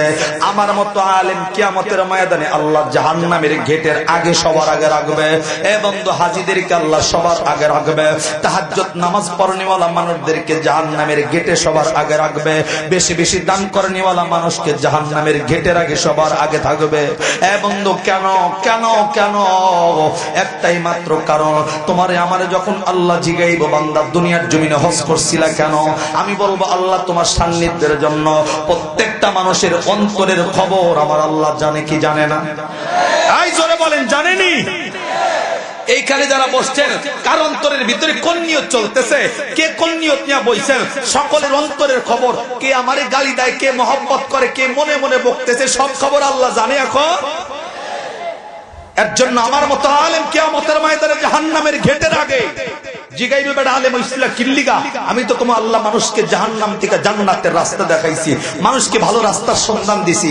আল্লাহ তো ডাকদা কইব, তুই আলেম হইছস তো মানুষের জনপ্রিয়তার জন্য, তুই আলেম হইছস মানুষ তাকে সম্মান করবে এর জন্য, সিম্পাতি পাওয়ার জন্য আলেম হইছস। তোর মতো সিম্পাতি আলেমের দাম আজকে আমি আল্লাহর দরবারে নাই। কথা বলেন ঠিক কিনা? হাজি হজ করছো কেন? আল্লাহ তোমার সান্নিধ্যের জন্য। আল্লাহ তো জানে বেটা কোন কারণে হজ করছো। টাকা পয়সা হইছে, হজে না গেলে মানুষ আমাকে হাজি বলবে না, বলবে লোকটার এত টাকা মক্কার জমিনে যায় নাই। মানুষ তোমাকে তিরস্কার করবে, তিরস্কারের থেকে বাঁচার জন্য হজ করছো। কিয়ামত পর্যন্ত করলে একটা হজ কবুল হওয়ার সম্ভাবনা জাহান্নামের কাতারে ঘেটের আগে সবার সামনে। তাহাজ্জুদ পড়ছো, এই দিক তাকান। কিছু মানুষ আছে দেখবেন তাহাজ্জুদের নামাজ পড়ে, সকালবেলা চাষটলে যে হাই তুলতেছে, হাই জিগাই ভাই হাই তুলো কিল্লিগা? চাষটলা জিগাইলে ডাক্তার ভাই কইস না, কত 7 বছর হয়ে গেছে গা, কত 12 বছর হয়ে গেছে গা, একটা দিন তাহাজ্জুদের নামাজ কাজা করি না, ঘুম ধরবো না, ধরবো কি? কথা কন না ভাই? আসেনি আসেনি? ওই তাহাজ্জুদের নামাজের কি দাম, যে তাহাজ্জুদের কথা চাষটলারে কওয়া লাগে? ইবাদত তো রাত্রের ইবাদত, অন্ধকারের ইবাদত একমাত্র তুমি আর আমি, আল্লাহ ছাড়া কেউ জানবো না। কথা কোন ঠিক কিনা? আর তুমি যে সকালবেলায় ডোল পিটাইতেছো যে তোমার তাহাজ্জুদ গুজারি জানুন মানুষ কয়, বাদাম ছাড়াবো। কথা কথা বাদাম বোঝে কি? বাদাম কি এর কয়? এটার অর্থ আমি নিজেও জানি। এক জায়গায় হুঁচি খালি চালাই দিতেছি সম্মান, খবর আছে, এটা তো বোঝে না। বা যাওয়ার লগে লাগে ওই যে আমার ভাই এনে মালিক ভাই বই আসছে না, কমু আল্লাহ ওই যে ফেরেস্তারে কমু যে ভাই গীতা তো হইছিলা, যেগুলা 2 নাম্বারই করছে ওগুলা আজকে একটা জানি বাজবার না পারে, একবার চামড়া উড়িয়ে লাগবে। ঠিক না বা ঠিক? আমারে আগে, তারপরে আপনাকে, কারণ আমি তো 2 নাম্বার। আল্লাহ হেদায়েত দান করে। আরো আস্তে কোন হুললে আল্লাহ বেজার হবার পারে। তাহলে সাহাবায়ে কেরাম ইবাদত করছে কাকে খুশি করার জন্য? হযরত আলী রাদিয়াল্লাহু তাআলা আনহুর ব্যাপারে আলোচনা আসছে বন্ধু। আলী যুদ্ধের ময়দানে যাওয়ার পরে কাফেরের বুকের উপর বসছে, একবার এই বুকের উপর চাপ দিয়া বসছে, চাইলেই ছুরিটা চালাইলেই পরে দুনিয়ার থেকে বিদায় করে দিবার পারে। কিন্তু কাফের কি করছে জানেন? ডাক ডাকায়, আলী তুই আমারে এখনো মারস না? এর লিগা রাত তো রইছেই, ওই আস্তে করে নিচে থাইকা কিছু পোলাপান আছে দেখবেন পাছার ধরে, আছে না? পাছার ধরা বোঝে, এটার কি কোন আমরা জরাজরি পাছারি তো কোন কথা কোন না, ভাব ধরছেন না বাজি না? বাংলাদেশের মানুষ সব বাইজা খাওয়া গেলে কথা কবার পারো না। আই পাছার ধরছে চেনেন কেমন? দেখবেন যেইটা উপরে ও তো আছে, নিচে যেটা আছে দুই পাও দিয়ে কেওড়া দিয়া দুই হাতে এমনি করে ধরছে, নিচের থেকে ডাক দেওয়া তো জানলে পারবো না, নিচের থেকে ডাক দেওয়া হয় এই যে তোরে ধরছি, বাইশা আইলেও তোরে ছাড়বো না। চিন্তা করো, উপরেরটা কান্দে যে আমার বাচ্চারে বলে বাইশা আইলে আমার ছাড়বো না, এই বাইশা আইলে উপরেরটা যদি না বাঁচে নিচেরটা বাঁচবো, ওর চিন্তাই নাই। যেমন শিয়ালে অনেক সময় কাকরে ডাক দেখায়, কাক যেই পরিমাণ কাকা তুই করস, বর্ষা এমন বর্ষা, এই বর্ষার ভিতরে পাহাড় পোহাড় দুই বাজা, গাছ গাছালি সব দুই বাজা, কাক কই থাকস তরে দেখব। শিয়ালের চিন্তাই নাই যে ওটা উড়াল কথা পারবো, ও যে মাটিতে নিচে ডুইবা একবারে পঙ্কালে যাবে, খবরই হন নাই। কথা কন ঠিক কিনা? লিখে ভাব ধরে না কিছু কই লগে লগে। তো এমনি তো নিচে বইছে, আলী রাদিয়াল্লাহু তাআলা আনহু কেবলমাত্র ছুরিটা চালাইলেই খতম। আস্তে কইরা ওর নিচ থেকে স্যাপ দিছে, মুখের থেকে গন্ধযুক্ত স্যাপ আলী রাদিয়াল্লাহু তাআলা আনহুর মুখে নিক্ষেপ করছে। নাউজুবিল্লাহ। আলী রাদিয়াল্লাহু তাআলা আনহু, আপনি আমি হইলে কিন্তু আর গলা কাটা তো দূরের কথা, আরে আরে কেসা কেসা করে কাইডা একবার ভাগা দিলাম না যে তোরে তো মারমু মারমু, জীবনের নামে কষ্ট দিয়া তোরে মারবে, ঠিক না? রিমান তৈরি করে ফেলতাম, রিমান। কিন্তু দেখেন নবীর সাহাবীর আদর্শটা কি, আমার নবীর আদর্শটা কি? এই কোন নায়কের আদর্শ মানলে তোমারে আল্লাহ জান্নাত দিবে, এটাই হলো আদর্শ। কথা বলেন ঠিক কিনা? আমার ভাইরা, আমার বন্ধুগণ, আলী রাদিয়াল্লাহু তাআলা আনহু একেবারে কাফেরটাকে পরাস্ত কইরা বুকের উপর যখন চইরা বসছে, ছুরিটা চালাইলে কাফের দুনিয়ার থেকে বিদায় হয়ে যাবে। মুহূর্তের ভিতরে ছুরি চালানোর সময় এই কাফেরটা চিন্তা করছে, বেটা আমি মুসলমানকে ঘৃণা করি, নবীকে ঘৃণা করি, নবীরে মানি না, মুসলমান মানি না, ইসলাম মানি না, সাহাবায়ে কেরাম মানি না, কোরআন মানি না, হাদিস মানি না, কিচ্ছু মানি না। আমার অন্তরের ভিতরে যে ঘৃণা, এই ঘৃণা আমি এখনো প্রকাশ কইরা দিব, মৃত্যুর আগেও আমি তোর মুখের ভিতরে থুতু নিক্ষেপ কইরা দিলাম। ইসলামকে ঘৃণা কইরা আলী রাদিয়াল্লাহু তাআলা আনহুর মুখের ভিতরে যখন থুতুটা নিক্ষেপ কইরা দিছেন, এই বন্ধু ইসলাম তোমারে আমারে কি কালচার শিক্ষা দেয়, আমার নবীর কি কালচার তোমারে আমারে শিক্ষা দেয়। এই বন্ধু তুমি কে জানো? আল্লাহ ডাক দেখায় মানুষরে, একজন মানুষের আদর্শ মানলে দুনিয়াতেও কামিয়াবি হইবা, আখিরাতেও কামিয়াবি হইবা।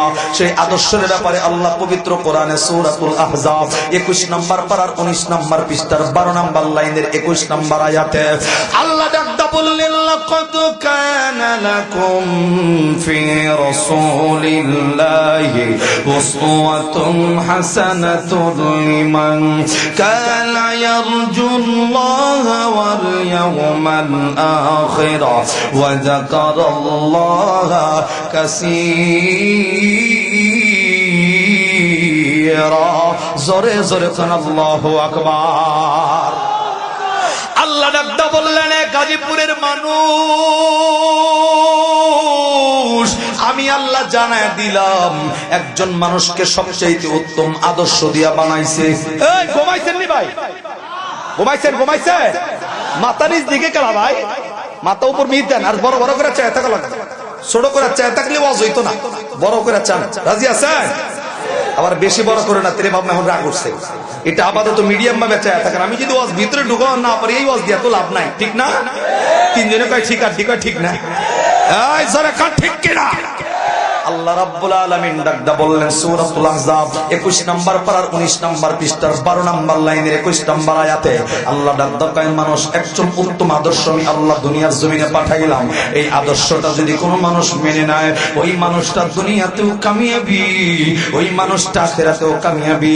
আর আল্লাহর কামিয়াবি বলতে আল্লাহ বুঝাইছেন পবিত্র কোরআনে সূরাতুল ফাজরের একেবারে শেষের আয়াত 30 নম্বর পারায় আল্লাহ ডাকদা বললেন, ফাদখুলি ফি ইবাদি ওয়াদখুলি জান্নাতি। জোরে জোরে কান আল্লাহু আকবার, আর একটু জোরে কান আল্লাহু আকবার। এই তাহলে নবীর আদর্শ যারা মানবে দুনিয়াতেও কামিয়াবি, আখিরাতেও কামিয়াবি। আর আল্লাহর কামিয়াব বলতে আল্লাহ যেটা বুঝাইছেন 30 নম্বর পারা সূরাতুল ফাজরের শেষের আয়াত দিয়া বোঝায়, ফাদখুলি ফি ইবাদি ওয়াদখুলি আল্লাহু আকবার। যত জায়গায় আল্লাহ কামিয়াবের কথা বলছেন, সুসংবাদের কথা বলছেন, সুসংবাদ আরেকটা জায়গায় আল্লাহ দিবেন পবিত্র কোরআনে সূরাতুল বাকারা প্রথম 2 নম্বর পারা 2 নম্বর পৃষ্ঠার 13 নম্বর লাইনের 155 নম্বর আয়াত। এই আয়াতেও আল্লাহ ঈমানদারকে পরিচয় দিবেন, আমি ঈমানদারকে পরীক্ষা করব বিভিন্ন মাধ্যম দিয়া। পরীক্ষার পর যারা সবুরি দিবে নবীর ডাক দেয়, নবী আপনি তাদেরকে সুসংবাদ শোনায় দেন। এরে ভাই সুবহানাল্লাহ কয় না রে? সুবহানাল্লাহর সুসংবাদ, এই সুসংবাদ আল্লাহর নবী ডাকদা বলছেন এই সুসংবাদ 3 টাকার সুসংবাদ নয়, এই সুসংবাদ হলো আল্লাহর জান্নাতের সুসংবাদ। আল্লাহর পক্ষ থেকে পুরস্কারের কথা শুনলেই মনে করবেন এই পুরস্কার 3 টাকার পুরস্কার নয়, ডিম বেচার পুরস্কার নয়, এই পুরস্কার হলো জান্নাতের সুসংবাদ। সুবহানাল্লাহ কোন না ভাই? তাহলে আলী রাদিয়াল্লাহু তাআলা আনহু যখন দাঁড়ায় এইরকম বুকের উপর চইরা বসছেন, কাফেরটা যখন থুতু নিক্ষেপ করছে, আলী রাদিয়াল্লাহু তাআলা আনহুর মেজাজ আরো গরম। আমার ভাইরা, আলী রাদিয়াল্লাহু তাআলা আনহুর মুখের ভিতরে এই কাফের যখন দুর্গন্ধযুক্ত থুতু যখন নিক্ষেপ কইরা দিছে, এ বন্ধু আপনি আমি হইলে কিন্তু মেজাজ আরো গরম হয়ে যাইতো। আপনি আমি হইলে কিন্তু মেজাজ আরো গরম, আরো কষ্ট দিয়া কিন্তু আরে দুনিয়ার থেকে বিদায় কইরা দিতাম। কিন্তু আলী, আমার নবীর আদর্শ মানা আলী, আমার আল্লাহকে খুশি করার জন্য যুদ্ধের ময়দানে তিনি গেছেন। মুখের ভিতরে থুতু লাগার কারণে গাজীপুরের মানুষের জন্য কি একটা আদর্শ নবীর সাহাবী দেখা গেছে।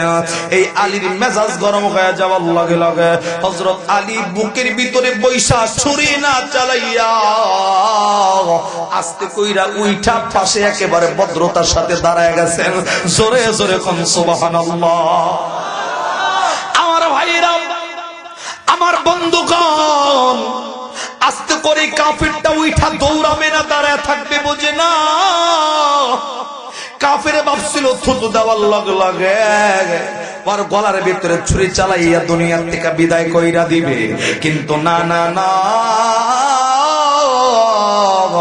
আলী পাশেখানে আস্তে করে একেবারে ভদ্রতার সাথে যখন দাঁড়ায় গেছেন, মুহূর্তের ভিতরে এই কাফেরটা উইঠা দাঁড়াইয়া দৌড় না দিয়া আস্তে কইরা আলীরে ডাকদা বললেন, আলী আমাকে তাড়াতাড়ি দুনিয়ার থেকে বিদায় করে দেওয়ার জন্য আমি তোমার মুখের ভিতরে আমার মুখের দুর্গন্ধযুক্ত থুতু নিক্ষেপ কইরা দিলাম, যাতে আমার তাড়াতাড়ি দুনিয়ার থেকে বিদায় কইরা দাও। আমি ইসলামকে এতটাকে ঘৃণা করি, আমি নবীর এতই ঘৃণা করি, তোমার সাহাবায়ে কেরামদেরকে এতটাই ঘৃণা করি, কোরআনকে এতটাই ঘৃণা করি, আল্লাহকে এতটাই ঘৃণা করি। এ আলী, মুখের ভিতরে থুতু দেওয়ার পরও কেন তুমি কোন কারণে বুকের ভিতরে ছুরি চালাইলা না, গলার ভিতরে ছুরি চালাইলা না? আস্তে করে আলী রাদিয়াল্লাহু তাআলা ডাক দিয়া বললেন, বন্ধু আমি এই যুদ্ধের ময়দানে আসছি একমাত্র কারণ হলো আমি এখানে এসেছি আমার ব্যক্তিগত খায়েশ পূরণ করার জন্য নয়, আমার রাগ মিটার জন্য যুদ্ধের ময়দানে আসি নাই। শুইনা লও, আমি তো আসছি আমার নবীর ইসলামকে জিন্দা করার জন্য, আমার নবীর আদর্শকে বাস্তবায়ন করার জন্য, আমি তো আসছি আমার নবীর কালেমাকে জিন্দা করার জন্য, আমি তো আসছি আমার নবীকে খুশি করার জন্য, আমি তো আসছি আমার আল্লাহ রব্বুল আলামিনকে খুশি করার জন্য, আমি তো যুদ্ধ করতেছি পরকালের জান্নাত হাসিলের উদ্দেশ্যে। বন্ধু, আমি আমার ব্যক্তিগত খায়েশ পূরণ করার জন্য যুদ্ধের ময়দানে আসি নাই। আমি যখন তোমাকে দুনিয়ার দিকে বিদায় করে দিব, মুহূর্তের ভিতরে আমার মুখের ভিতরে থুতু নিক্ষেপ করার কারণে আমার ব্যক্তিগত রাগ তোমার মুখের ভিতরে উঠে গেছে। আমার রাগ উঠে যাওয়ার কারণে আমি চিন্তা করলাম এই রাগ নিয়ে তোমাকে যদি দুনিয়ার থেকে বিদায় কইরা দেই, যেই আল্লাহকে খুশি করার জন্য কাফের হত্যা করতেছে, যেই আল্লাহকে খুশি করার জন্য তোমাদের সঙ্গে যুদ্ধ করতেছে, আমার ব্যক্তিগত রাগ পূরণ করলে আমার আল্লাহ তো এখানে খুশি হবে না। আমার রাগের কারণে তোমাকে মারা হবে, এই রাগের কারণে তোমাকে মারলে আমার নবীর আদর্শ তো বাস্তবায়ন হবে না। কারণ ইসলাম তো এটা আমাদেরকে শিক্ষা দেয় নাই, ইসলাম তো এটা আমাদেরকে শিখায় নাই।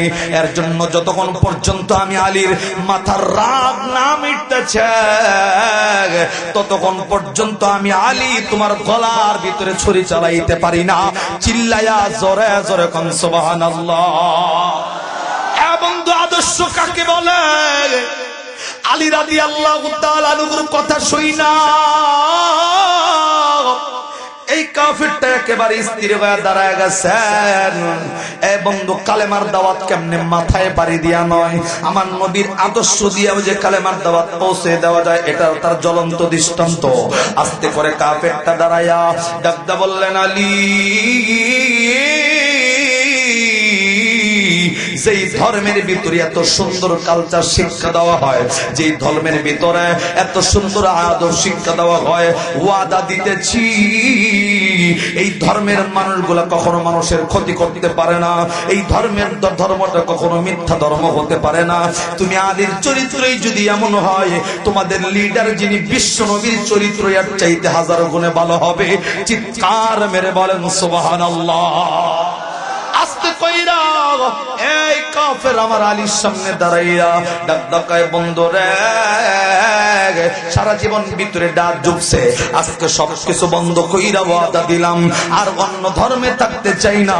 ও আলী, এই মুহূর্তে আমি কাফিরকে আপনি কালেমা পড়ে মুসলমান বানায় দিবেন। জোরে জোরে কোন সুবহানাল্লাহ। এ বন্ধু, আমার নবীর আদর্শ যেই জায়গায় আপনি ঢুকাবেন, এ বন্ধু, সেই জায়গায় মদত আল্লাহ দান করে আপনাকে কবুল করবে। কথা বলেন ঠিক কিনা? এ বন্ধু, এক নম্বরে আল্লাহ বললেন, ইন কুনতুম তুহিব্বুনাল্লাহ, আল্লাহ রাব্বুল আলামিনকে ভালোবাসতে চাইলে আমার নবীকে ভালোবাসতে হবে। এই বোঝেন, নবীকে ভালোবাসলে আল্লাহ ডাক কয়, আমি আল্লাহকে ভালোবাসার মাপকাঠি হলো নবীর ভালোবাসা, নবীর ইত্তেবা, নবীর অনুসরণ। নবীর অনুসরণ করলে অটোমেটিক তার অন্তরের ভিতরে নবীর মহব্বত ঢুইকা যাবে। আর নবীর মহব্বত যাদের অন্তরের ভিতরে ঢুকবে, আমার আল্লাহ ডাক কয়, ওই মানুষকে আমি আল্লাহ রাব্বুল আলামিন জানায়া দিলাম, ওয়া ইয়াগফির লাকুম যুনুবাকুম আল্লাহু গফুরুর রহিম।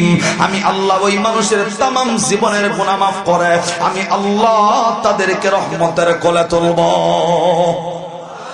ভাই সুবহানাল্লাহ কোন তো সবাই, আর একবার জোরে কোন সুবহানাল্লাহ। সর্বশেষ খেয়াল করেন, শুধুমাত্র মহব্বতের মতো মহব্বত যদি হয়, গাঞ্জা খায়া মহব্বত নয়, মদ খায়া মহব্বত নয়, কলিজা দিয়া আনাসের হাদিস দ্বারা যদি কোনো মানুষ অন্তর দিয়ে আমার নবীকে মহব্বত করে, জান্নাত দান করার ঘোষণা দিয়েছেন কে? আর একটু চিল্লাই আল্লাহকে খুশি করার লক্ষ্যে জোরেন তো বলেন কে? খেয়াল করেন, কিতাবওয়ালা কিতাবের ভিতরে লিখেছেন, নবীকে মহব্বতের বরকতে যাদের জন্য জান্নাত জাহান্নাম কিচ্ছু ছিল না। বহু আলোচনা আছে, এমন ছোট্ট একটা আলোচনা সর্বশেষ খেয়াল করেন। কিতাবের ভাষায় আসছেন, বিশ্বনবী সাল্লাল্লাহু আলাইহি ওয়াসাল্লাম যখন মসজিদে নববীতে খুতবা দিতেন, ভাইকে চলে যাইতেছেন, আপনারা যারা বসছেন আসেননি 10 মিনিট, আয় কতক্ষণ আছেন ভাই? চলবো কি চলবো? জোরে কোন চলবো? তিনজনের কাছে চলবো, আর দিকে হুজুর মোনাজাত দেন। ধরেন ধরেন, আল্লাহুম্মা আমিন, ধরেন আল্লাহুম্মা আমিন, ধরেন ধরেন। কি রে, হাত তোড়ে না কে? তোরেন না? চলবো চলবো, আল্লাহু আকবার। এই সবাই তো পয়সা থাকবার পারবো না, সবাই তো ধান না, কিছু চাই চিড়া আছে না নাই? এরে ভাই কতক্ষণ চিড়া আছে? আবার চিড়ার কথা কইলে আবার জাগো 1 নম্বরের বেয়া গাইছে, জোর করে বয়া থাকেন না, যে কাম সাইরাই না ভাই। আবার চিড়ার কথা কইছি দেখে কব যে হুজুর উঠলেই তো চিড়া হয়ে যাবে না, চিড়া হবেন না আপনি, এমনি গেলে অসুবিধা নেই। দেখছেন, এদিক তাকান। এই ধান দেখবেন যখন উড়ায়, এই ধান কিন্তু এই জায়গায় পড়ে, কিন্তু চিড়া কিন্তু বাতাসে ওই জায়গায় পড়ে, ঠিক না? ধানের মন 1000 টাকা, চিড়ার মন কয় টাকা? 1 টাকাও নাই। খালি দেখবো চুলার ভিতরে মা বোনেরা ঠেলতাছে, দাউ দাউ করে আগুন জ্বলে, ঠিক নি? চিড়া যেগুলা ওইগুলা আগুন জ্বলা মাল, ওইগুলা মাল অরিজিনাল মাল। তিনজনে কয় ঠিক আছে, কয় ঘুম ধরছে। এরে জোরে কোন ঠিক নেই। খুব খেয়াল করে, সর্বশেষ মসজিদে নববীর ভিতরে বিশ্বনবী যে খুতবা দিতেন, আপনাদের মসজিদ এখানে তো না, এইটাই মসজিদ, মাশাআল্লাহ। মসজিদ তো দোতলা, আমি তো দেখি নাই। মসজিদ দোতলা, মনটাও দোতলা করার দরকার আছে না নাই? মসজিদে মেম্বার আছে নি? আছে। মসজিদের ইমাম সাহেব হুজুর কইলেন মাশাআল্লাহ। হুজুর কিন্তু আমার এলাকার লোক, টাঙ্গাইলে একটা মহব্বত আছে, কিন্তু একবারে একলা না, গেছি দামরাই যায় দেখি সব আমরাই, ঠিক আছে নেই। আজকে আইসি গাজীপুর যায় দেখি আমগো এলাকার হুজুর, সুবহানাল্লাহ কন না। খেয়াল করে, মসজিদের ভিতরে শুক্রবারে জুমার দিন হুজুর যেই জায়গায় বয়ে খুতবা দেয়, যেই জায়গায় বয়ান দেয়, এটার নাম কি? মেম্বার। এটা কিন্তু ইলেকশনে দাঁড়ায় 5 বছরের নামে উঠছে, এটা কিন্তু না। মেম্বার আছে না নাই? কিন্তু বিশ্বনবীর মসজিদে নববীর ভিতরে এখন পর্যন্ত কোন মেম্বার তৈরি হয় নাই। রে তুমি নামাজ পড়ো না, তুমি ভালো কাজ করো না। সাহাবায়ে কেরাম কেমনে কষ্ট করছে জানো? তারা মসজিদে গেলে কাফেররা লাড়ি নিয়ে দাঁড়ায় থাকছে। বিশ্বনবী মসজিদের ভিতরে সেজদায় চলে গেলে উডের নারী বুড়ি দিছে, আপনারা সকলেই জানেন, কমন কথা এগুলা। আমার নবী মসজিদে নববীর ভিতরে মেম্বার তৈরি হয় নাই, একটা খেজুর গাছের লগে হালান দিয়ে আমার নবী দ্বারা প্রত্যেক দিন খুতবা পড়তেন, জুমায় খুতবা পড়তেন। কিন্তু মসজিদ থেকে নবী বের হওয়ার পর একজন মহিলা আসছে একটা লোক সাথে করে নিয়ে আমার নবীর নাম ডাকা, নবী আপনার মসজিদে নববীতে আমি জানি কোন মেম্বার তৈরি হয় নাই, আপনি যদি চান আমার এই লোকটা কাঠ মিস্ত্রি, আমি চাইলে আমার নিজস্ব অর্থায়নে আমি আপনার মসজিদে কাঠ দিয়া তৈরি কিন্তু একটা মেম্বার বানায় দিতে চাই। সুবহানাল্লাহ। দরদি মানুষ দেখে দেখে। আমার ভাইরা, আমার বন্ধুগণ, সর্বশেষ কোন দিকে নজর দিবেন না, একেবারে দিলটা দিয়ে আলোচনা বুঝা আমলের নিয়তে শুনবেন। আমার নবীকে বীর মহিলা ডাকদা বললেন, হুজুর এই লোকটা আমার লোকটা কাজের মানুষ, আপনি চাইলে আমার নিজের অর্থায়নের মধ্যে দিয়া আমি আপনার মসজিদের জন্য একটা মেম্বার বানায় দিব। আমার নবী আস্তে করে ডাকদা বললেন, যদি মসজিদে মেম্বার তৈরি হয় তাহলে আমি তো খুশি, কোনো অসুবিধা নাই, আপনি চাইলে বানায় দিতে পারেন। বন্ধু অতি সংক্ষেপে কথাগুলো বলে দেয়া যাব। আস্তে করে আমার নবীজি এই কথাটা বলার পরে এই মহিলা যখন চলে গেছে, বন্ধু কয়েকদিন পার হওয়ার পর, এ ভাই বক্স এটা কাটছে নি? ঠিক হয়ে গেছে, আল্লাহু আকবার।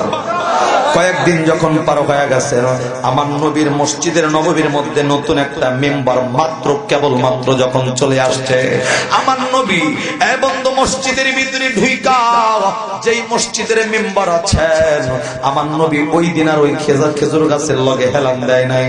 আমার নবী মসজিদের ভিতরে ওই মেম্বারের ভিতরে বৈশাখ কেবল মাত্র সাহাবায়ে কেরামের সামনে যখন বয়ান করতেছিল, বয়ান করতে করতে আমার নবীর কানের ভিতরে কেমন যেন মানুষের মতো কান্নার আওয়াজগুলা ভেসে আসতেছে। জোরে জোরে কম সুবহানাল্লাহ। আমার নবীর সাহাবায়ে কেরাম নবীর সামনে বসা, বন্ধু সাহাবায়ে কেরামকে আমার নবী ডাকতে বললেন, সাহাবী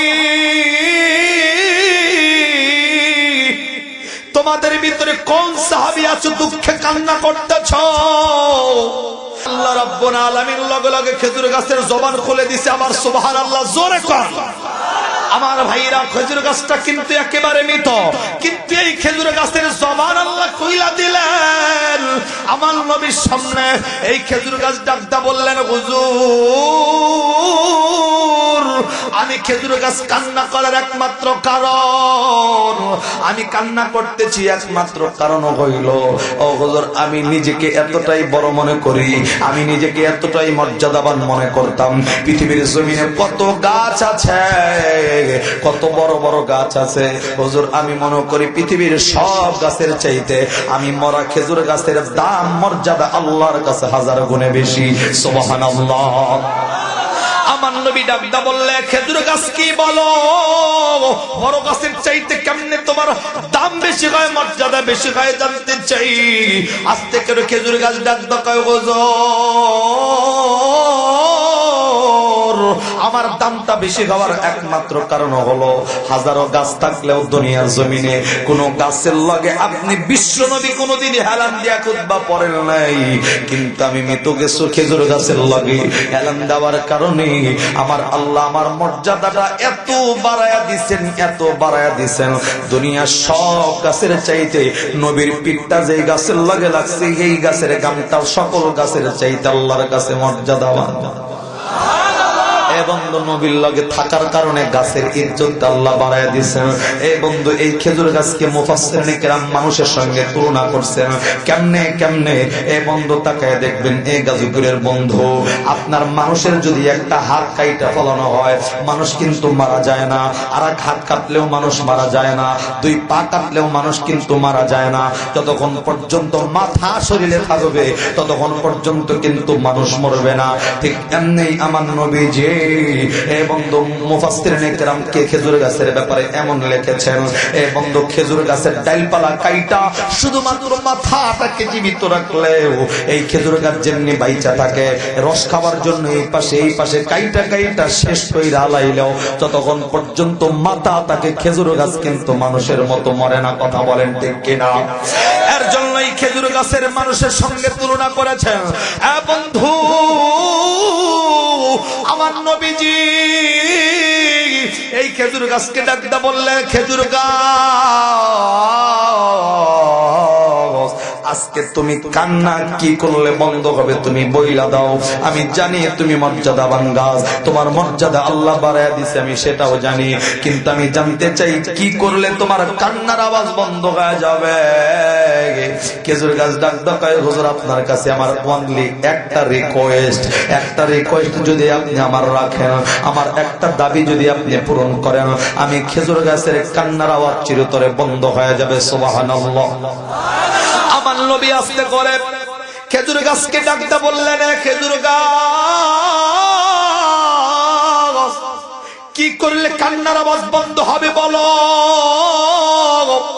এবং তোমার কান্নার রহস্য জানতে চাই।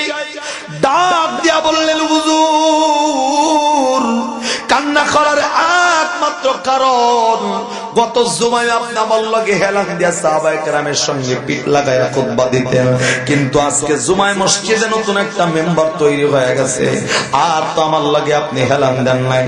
আমি আপনার সংস্পর্শ থেকে আলাদা হয়ে গেছি, আপনার থেকে আমি দূরে হয়ে গেছি।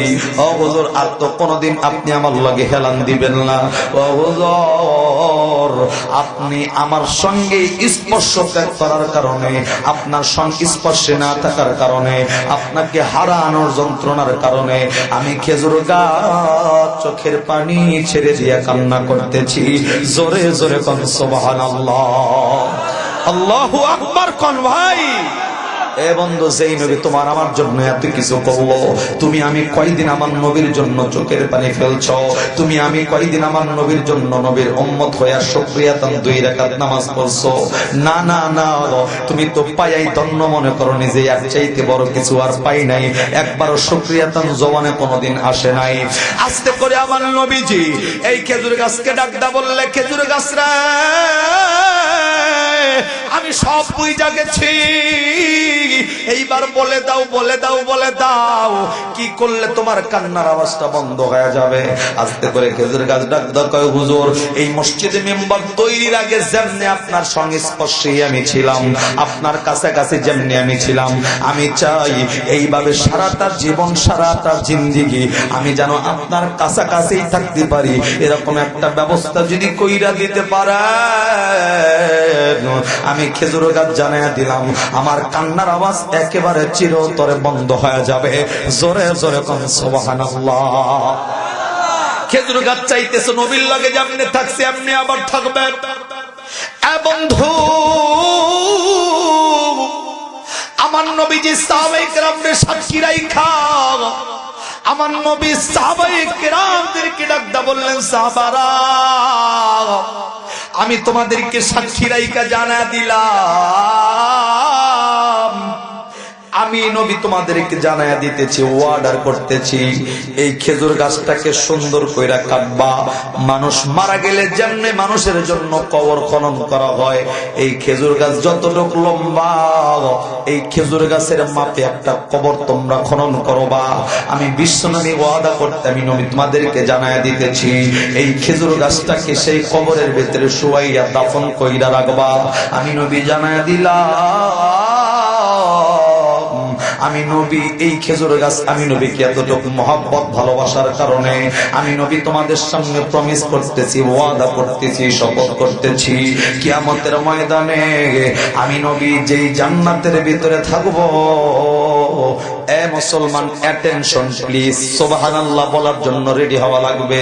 খেজুর গাছের জাস্ট এতটুক মহব্বতের কারণে আমার নবী সাহাবায়ে কেরামদেরকে সাক্ষী রাইখা ডাক ডাকায় সাবিরি, আমি নবী ওয়াদা দিলাম, আমি নবী যেই জান্নাতের ভিতরে থাকবো, এই খেজুর গাছটা আমি নবীকে মহব্বত করার কারণে আমি নবীর লগেই এই খেজুর গাছটাকে জান্নাতের ভিতরে রাখবো। আর একটু আওয়াজ করে কান আল্লাহু আকবার। আমার ভাইরা, এই খেজুর গাছের জন্য কিন্তু জাহান্নাম জান্নাত ওয়াজিব ফরজ নফল কিছুই নয়। এ বন্ধু, জান্নাত আর জাহান্নাম তো শুধুমাত্র আপনার আমার জন্য। এই খেজুর গাছকে আল্লাহ জান্নাতি বানানোর একমাত্র কারণ হলো এই খেজুর গাছটা আমার আল্লাহ রাব্বুল আলামিনের নবীকে মহব্বত করেছেন। এই বন্ধু, মহব্বত করলে যে জান্নাতে যাওয়া যায় তাদের জন্য তো কোনো ইবাদত নাই।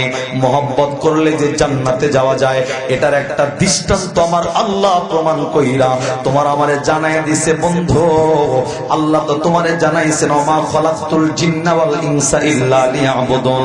আল্লাহ তো জানাইছেন তোমারে আমারে বানাইছে মাত্র ইবাদত বন্দেগীর জন্য, কিন্তু খেজুর গাছের জন্য তো ইবাদত নাই। তিনি মহব্বত করার কারণে আল্লাহ তাকে জান্নাতি বানাইছে।